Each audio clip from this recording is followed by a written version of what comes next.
So guys, अगर आप empty pursue करना चाहते हैं तो CUET PG 2026 के जो फॉर्म्स हैं वो आउट हो चुके हैं। इन डिटेल क्या प्रोसीजर है, कब से कब तक फॉर्म भरे जाएंगे, क्या क्या डॉक्यूमेंट्स रिक्वायर्ड हैं, क्या क्या चीज़ें आपको करनी है, कैसे करनी है, वो सब मैं इन डिटेल आपको इस एक वीडियो में बताने वाली हूँ। सो जैसा कि मैंने आपको बताया है, CUET PG के जो फॉर्म्स हैं they are already out on the official website of NTA and ये जो फॉर्म्स हैं ये 14 दिसंबर से लेके 14 जनवरी अप टू 11:50 PM तक ही भरे जाएंगे। तो अगर आपने अभी तक ये फॉर्म नहीं भरा है तो जल्दी से इस फॉर्म को प्लीज़ भर देना। एंड टाइम का वेट मत करना, क्योंकि आपको फिर जो सेंटर मिलेगा वो थोड़ा दूर मिल सकता है, जो कि आपने सिटी या स्टेट अलॉट किया होगा। बट क्योंकि आपके पास अभी टाइम है तो आई विल रिकमेंड यू कि आप अभी से अपना फॉर्म भर के रख दो पहले ही। और एक इम्पॉर्टेंट बात कि अगर आप CUET PG MPT के स्ट्रीम से भरते हो तो अगर आप उसकी प्रिपरेशन करना चाहते हो तो आप मेरे चैनल को ज़रूर सब्सक्राइब कर देना, क्योंकि यहाँ पे मैं आपकी CUET PG की जो तैयारी है वो करवाने वाली हूँ। और अगर आप इस तैयारी के साथ जुड़ना चाहते हो तो मेरे चैनल को ज़रूर सब्सक्राइब कर देना और मुझे कमेंट्स में भी ज़रूर बताना। चलो मैं आपको सीधा लेके चलती हूँ इनके ऑफिशियल डॉक्यूमेंट पे। Guys, this is the official document जो कि आपको NTA की ऑफिशियल वेबसाइट से मिल जाएगा फॉर CUET PG 2026। इन्होंने अपनी वेबसाइट पे अपलोड कर दिया है ऑलरेडी। तो यहाँ पे हम एक एक बात यहाँ पे समझने वाले हैं इन डिटेल। तो सबसे पहले मैंने जैसे आपको डेट बताई है 14 दिसंबर से लेके 14 जनवरी तक अप टू 11:50 PM आपके फॉर्म फिल अप किए जाएंगे, राइट। एंड जो भी आपकी करेक्शन होंगी, करेक्शन विंडो ओपन होगी फ्रॉम 18 जैन टू 20 जैन, यानी कि 3 दिन के लिए आपकी करेक्शन विंडो ओपन रहेगी। तो अगर आपने फॉर्म फिलिंग में कोई मिस्टेक करी है तो आप यहाँ पे जाके उसे एडिट कर सकते हो। But I will highly recommend and suggest you कि जब अपना फॉर्म फिल कर रहे हो तभी आप उसमें बहुत ही केयरफुली अपनी सारी चीज़ें एंटर करना, क्योंकि बहुत सारी डिटेल्स या इन्फॉर्मेशन ऐसी होती है जो आप बाद में एडिट नहीं कर पाओगे। तो अगर आपने अब तक फॉर्म नहीं भरा है and if you are watching this video, please fill your form very carefully. जो मंथ ऑफ एग्जामिनेशन है वो होगा आपका मार्च 26। ड्यूरेशन जो आपका एग्जाम का रहेगा that will be total of 90 minutes, यानी कि 1.5 घंटे का आपका यहाँ पे एग्जाम होगा। एग्जाम सेंटर और एडमिट कार्ड आपका ऑब्वियसली बाद में ही आएगा। यहाँ पे इन्होंने अपनी ऑफिशियल वेबसाइट का यहाँ पे लिंक दिया है, तो आप यहाँ से जाके चेकआउट कर सकते हो। अब बात करें कि इस फॉर्म की फ़ीस कितनी है। So for general category application fees for up to 2 test is 1400, for OBC NCL and EWS it is 1200, SC ST third gender के लिए it is 1100, person with disability 1000 and outside Bharat से अगर कोई है तो 7000 is the form of this particular fees. अगर आप additional test paper करते हो तो उसके लिए पर पेपर इतनी कॉस्ट है, आप यहाँ से चेकआउट कर सकते हो। तो ये मैंने आपको बता दिया कि एप्लीकेशन फ़ीस कितनी है इस फॉर्म की। अब मेन बातों पे ध्यान दे लेते हैं कि ये जो आपका फॉर्म है ये सिर्फ ऑनलाइन मोड पर ही भरा जाएगा, ऑफलाइन इसमें कुछ भी नहीं होने वाला है। और ना ही आपको ऑनलाइन फॉर्म फिल करने के बाद जो आप हार्ड कॉपी निकालोगे या फिर जो आपके पास पूरा एक एप्लीकेशन फॉर्म आएगा वो भी आपको कहीं भेजने की ज़रूरत नहीं है। It will not be accepted. आपको सिर्फ ऑनलाइन मोड पे ही अपना जो एप्लीकेशन फॉर्म है वो कंप्लीट फिल करना है। और एक वर्किंग मोबाइल नंबर और एक वर्किंग ईमेल एड्रेस आपके पास होना चाहिए, जहाँ पे आपको OTP या फिर सारी इन्फॉर्मेशन जो आपकी फॉर्म की है वो आपको रिसीव होगी। तो बहुत ही ध्यान से अपना ईमेल और मोबाइल नंबर यहाँ पे टाइप करना, राइट। अब सबसे पहले जब आप फॉर्म भरोगे तो आपके पास 3 स्टेप्स होंगे। सबसे पहले आपको रजिस्ट्रेशन करना पड़ेगा। तो रजिस्ट्रेशन के टाइम पे आपको एक एप्लीकेशन नंबर या फिर रजिस्ट्रेशन ID मिलेगी एंड आपको उसका पासवर्ड क्रिएट करना पड़ेगा, ताकि अगली बार जब आप साइट पे जाओ तो आप सीधा अपना एप्लीकेशन नंबर और पासवर्ड डाल के सीधा अपने प्रोफाइल पे लॉगिन कर सकते हो। उसके बाद आपको पूरा अपना जो एप्लीकेशन फॉर्म है जो कि सिस्टम पे आएगा वो आपको जनरेट करना है। तो यहाँ पे इन्होंने इन डिटेल सारी चीज़ें बता रखी हैं कि आपके पास एक फ़ोटोग्राफ होनी चाहिए, अपनी सिग्नेचर की फ़ोटोग्राफ होनी चाहिए। अगर आपके पास PWD सर्टिफिकेट आपका एप्लीकेबल है तो आपके पास वो होना चाहिए, राइट। इन सबका जो साइज़ है वो भी यहाँ पे इन्होंने बहुत क्लियरली मेंशन किया है। तो जब आप फॉर्म भरो तो प्लीज़ इन सबका ध्यान रखना, क्योंकि बहुत बच्चे ना इस साइज़ से एक्सीड कर जाते हैं या फिर बहुत ही कम ले जाते हैं, तो वो वहाँ पे फिर अपलोड नहीं होती और डॉक्यूमेंट अपलोड होने में प्रॉब्लम आती है, राइट। तो ये सारी बातों का आपको ध्यान रखना है। यहाँ पे साफ साफ लिखा है कि अपनी फोटोग्राफ और सिग्नेचर को अच्छे से पहले देख लेना before submitting your application form, right. Now यहाँ पे इन्होंने पहले ही बात बोली है कि कैंडिडेट्स को रिक्वेस्ट करते हैं हम लोग कि अपना एप्लीकेशन फॉर्म आप केयरफुली ध्यान से भरो। ये मैं आपको ऑलरेडी ये बात बता चुकी हूँ। इसके अलावा जो एक इम्पॉर्टेंट चीज़ एनटीए ने यहाँ पे कही है कि आपका जो एग्ज़ाम का सेंटर पड़ेगा आपको वहाँ पे खुद ही आना है, खुद ही अपना खर्चा पानी सब करना है। एनटीए की तरफ से कुछ भी नहीं दिया जाएगा। एनटीए आपको सीधा एक एडमिट कार्ड रिलीज़ कर देगा और एडमिट कार्ड भी ई एडमिट कार्ड है जो कि आपको इनकी वेबसाइट पे ही जाके अपना लॉगिन आईडी डाल के करना पड़ेगा।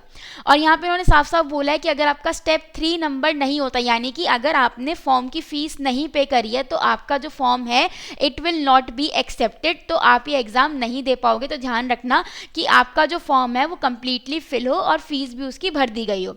अब यहाँ पे बात करते हैं एग्जामिनेशन स्कीम की कि आपका जो एग्ज़ाम है वो कैसे कंडक्ट कराया जाएगा। तो एग्ज़ाम जो होगा वो आपका सीबीटी बेस्ड होगा, यानी कि ऑनलाइन मोड में होगा। राइट जो मीडियम रहेगा फिजियोथेरेपी की अगर हम यहाँ पे बात करें तो that will be bilingual, English and Hindi दोनों में ही आपका एग्जाम कंडक्ट कराया जाएगा। राइट स्ट्रक्चर ऑफ एग्जाम की अगर बात करें तो ऑब्वियसली एमसीक्यू टाइप होगा, ऑब्जेक्टिव पेपर होगा, आपके पास चॉइसेस होंगी and you have to select the most appropriate answer for it. Duration जो है एग्जाम का it will be of 90 minutes and total आपके 75 क्वेश्चन हैं जो एग्जाम में पूछे जाएंगे। हर क्वेश्चन के लिए आपको +4 मार्क्स मिलेंगे और यहाँ पे नेगेटिव मार्किंग भी है, 1 नंबर आपका कट जाएगा अगर आपने गलत आंसर पे क्लिक किया या फिर उसको गलत आंसर चूज किया। अगर आपने क्वेश्चन को कुछ भी नहीं किया, ना उस पर गलत आंसर लगाया ना सही आंसर लगाया, तो आपके मार्क्स 0 कैलकुलेट होंगे, उस क्वेश्चन के आपको कोई भी मार्क्स नहीं दिए जाएंगे। और यहाँ पे साफ साफ बोला है कि अगर किसी क्वेश्चन पे कोई चैलेंज आता है और उसका आंसर हिंदी और इंग्लिश में अलग अलग आता है तो इंग्लिश वाले वर्जन को ही प्रेफरेंस दी जाएगी as compare to Hindi, over Hindi. Right तो ये हो गया आपका पूरा एग्जामिनेशन स्कीम के बारे में जो मोटी मोटी बातें थी। ठीक है, there is no age limit for candidates appearing in CUET. आप चाहे किसी भी एज के हो और अगर आप मास्टर्स करना चाहते हो तो आप सीयूईटी पीजी के लिए एलिजिबल हो जाते हो। बट यहाँ पे इन्होंने एक बात बहुत अच्छे से लिखी हुई है कि एनटीए की तरफ से किसी को, एनटीए वालों को कोई प्रॉब्लम नहीं है, आपकी एज लिमिट कितनी भी हो, ना ही इनको किसी चीज़ से फ़र्क पड़ता है। बट इसके बाद आप जिस यूनिवर्सिटी में जाना चाहते हो, जिस कॉलेज में जाना चाहते हो, वहाँ के जो भी एलिजिबिलिटी क्राइटेरिया है वो आपको फुलफिल करने पड़ेंगे, वो आप कॉलेज जाने और आप जानो। बट एनटीए का उसमें कोई लेना देना नहीं है। एनटीए आपको सिर्फ आपका स्कोर कार्ड पकड़ा देगा कि आपका सीयूईटी पीजी का इतना स्कोर है, अब उस हिसाब से आपको कॉलेज चूज करना अपना पड़ेगा, उसमें एनटीए का कोई रोल नहीं है। यहाँ पे उन्होंने बहुत क्लियरली ये बात मेंशन कर दी है। ये सारा रिजर्वेशन वाला पार्ट है जो कि आप देख सकते हो। यहाँ पे चॉइसेस ऑफ सिटी में आपको चॉइस मिलती है, प्रेफरेंस मिलती है, तो आप कोई भी 2 सिटी जो आपको लगता है कि आपके एरिया के पास है आप वो अलॉट कर सकते हो। राइट बट जो मेन काम है सिटी देने का वो एनटीए के पास ही उसके राइट्स हैं। ठीक है, एडमिट कार्ड की हम बात करें तो एडमिट कार्ड कब तक आएगा, इन्होंने अभी ये कुछ डिटेल नहीं दी है। इन्होंने बोला है इट विल बी अनाउंस्ड और यहाँ पे इन्होंने साफ साफ बोला है कि आपके पास ईमेल पे कोई भी एडमिट कार्ड आपको इशू नहीं किया जाएगा। आपको इनकी वेबसाइट पे जाके लॉगिन करना पड़ेगा अपने एप्लीकेशन आईडी या एप्लीकेशन नंबर और पासवर्ड से और वहीं पे आप अपना एडमिट कार्ड डाउनलोड करोगे। ईमेल के थ्रू आपको एडमिट कार्ड नहीं भेजा जाएगा, तो आपको टाइमली चेक करना पड़ेगा बार बार अपना लॉगिन आईडी पासवर्ड डाल के कि एडमिट कार्ड रिलीज हुआ या नहीं हुआ। ठीक है, और उसके बाद अगर कोई वो क्वेरी आती है तो आप इनकी हेल्पलाइन नंबर पे या फिर इनका जो ईमेल है हेल्प डेस्क है वहाँ पे आप कांटेक्ट कर सकते हो ईमेल के थ्रू या फिर हेल्प डेस्क नंबर के थ्रू। ठीक है, और जो एडमिट कार्ड है वो आपको ले जाना ज़रूरी है एग्जाम के टाइम पे, ये कोई बताने वाली बात है नहीं। इंपॉर्टेंट इंस्ट्रक्शन क्या है कि आपको अबाउट 90 मिनट्स पहले पहुँच जाना है एग्जाम हॉल में। फॉर एग्जाम्पल अगर आपका पेपर 3 बजे से है तो आपको 1:30 बजे ही पहुँच जाना है एग्जाम सेंटर के ऊपर, यहाँ पे उन्होंने साफ साफ लिखा हुआ है। ठीक है, उसके अलावा ये तो चलो बेकार की बातें हैं, ये हमारे काम की है नहीं। अब यहाँ पे इन्होंने क्या क्या बोला है कि अगर आप इनका पेपर देने जा रहे हो, अगर आप सीयूईटी पीजी के लिए अपेयर कर रहे हो तो आपको कौन कौन सी चीज़ें कैरी करनी है। सबसे पहले एक प्रिंटेड कॉपी लेके जानी है आपको एडमिट कार्ड की along with self declaration downloaded from the NTA website. ठीक है, और वो पूरा फिल्ड इन होना चाहिए। एक पासपोर्ट साइज फ़ोटो आपके पास होनी चाहिए, वही सेम फ़ोटो जो आपने ऑनलाइन एप्लीकेशन फॉर्म पे लगाई है सेम फ़ोटो होनी चाहिए। Right, simple transparent ball point pen, आपको पेन लेके जाना है। ठीक है, कोई भी आपके पास एक ऑथराइज्ड फोटो आईडी, आधार कार्ड, पैन कार्ड, कुछ भी वोटर आईडी, पासपोर्ट आपको वहाँ पे दिखाना है और ओरिजिनल लेके जाना है और साथ में एक फ़ोटोकॉपी भी लेके जाना।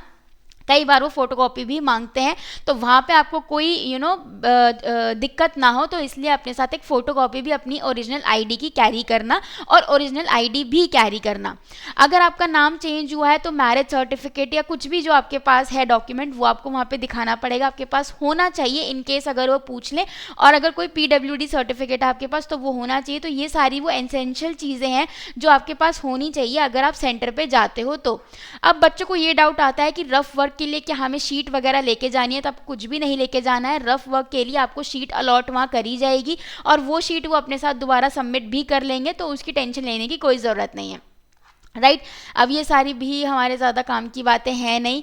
अब उसके बाद इन्होंने ये बोला है कि जैसे ही हमारा एग्ज़ाम ख़त्म हो जाता है, मान लो आपका एग्ज़ाम की डेट आ जाती है, कुछ भी XY डेट आ जाती है, उसके बाद जब आंसर की निकलती है, आंसर की निकलने के बाद अगर आप उसको चैलेंज करना चाहते हो तो हर क्वेश्चन के लिए नॉन रिफंडेबल 200 रुपीज़ आपको देने होंगे, ठीक है। उसके बाद जो फाइनल रिजल्ट है वो डिक्लेयर किया जाएगा और जो NTA ने फाइनल कर दिया वही फाइनल माना जाएगा, ठीक है। और जो आपके रिकॉर्डेड रिस्पॉन्सेज है या फिर जो भी आपका स्कोर कार्ड है कि कितना आपने स्कोर किया है, वो भी आप इनकी ऑफिशियल वेबसाइट पे जाके देख सकते हो, ठीक है। वहाँ पे आप अपना स्कोर कार्ड डाउनलोड कर सकते हो, ठीक है। और यहाँ पे इन्होंने साफ साफ बोला है कि जो आप CUET PG 2026 का जो एग्ज़ाम दोगे वो आपके एकेडमिक ईयर 2026-2027 के लिए ही वैलिड है। उसके बाद के लिए आपको दोबारा CUET PG देना पड़ेगा और उसके बाद आप एडमिशन दोबारा लो, ठीक है।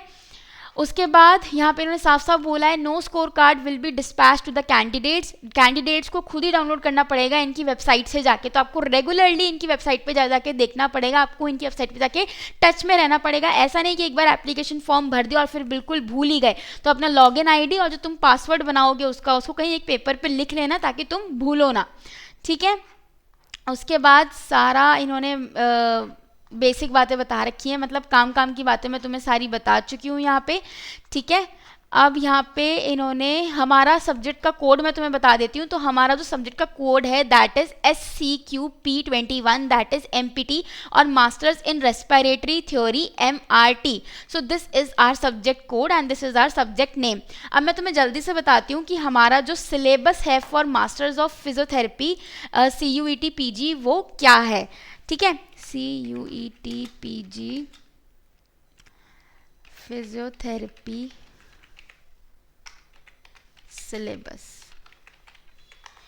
अब जल्दी से एक बार सिलेबस भी डिस्कस कर लेते हैं। तो यहाँ पे इन्हें तुमने ऐसे टाइप किया तो इनकी ऑफिशियल वेबसाइट पे ही तुम्हें ये सिलेबस मिल जाएगा। तो यहाँ पे डोमेन में हम साइंस सर्च करेंगे। साइंस सर्च करने के बाद हमने जो अपना देखा था MPT मास्टर्स, यहाँ पे आप ये जाके खोलोगे तो यहाँ पे आपको पूरा जो आपका सिलेबस है वो मिल जाएगा। तो यहाँ पे देखो, चलो एक बार सिलेबस भी आप डिस्कस कर लेते हैं क्या सिलेबस है हमारा।